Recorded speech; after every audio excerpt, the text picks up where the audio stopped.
Sunny Live Show, and thank you so much, guys, for tuning in. I'm here to update you of what's going to happen on Smoke and Mirrors from the 2nd to the 6th of June 2025 on Monday.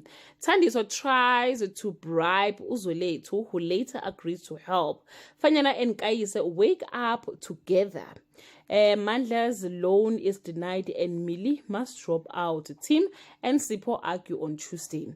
Zolethu joins the rescue. Jason mocks Mpendulu. Mandla feels like a failed father and Jason offers help with the strings. Millie and Kayise reconcile. Sipho and Tim's arrogance leads to blunders on Wednesday.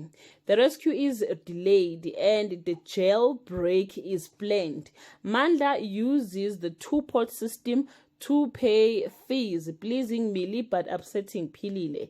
Sipho and Tim slacks off, quit, and show up in retro outfits, amusing some but not Tim on Thursday. Sakhile and Zolethu take guards hostage to free Mpendulo. Philile confront Mandla over Lulu's influence, straining their marriage. Tim and Sipho enjoy fame and plan a teamed party on Friday. Sakhile and Zolethu successfully walk out with Mpendulo without Phakathi noticing. Petunia tells Philile to find proof that Mandla is indeed cheating, and Philile find underwear wrapped in muti instead. Well, guys, that's all I have for today. You can leave your comment below and share your opinion.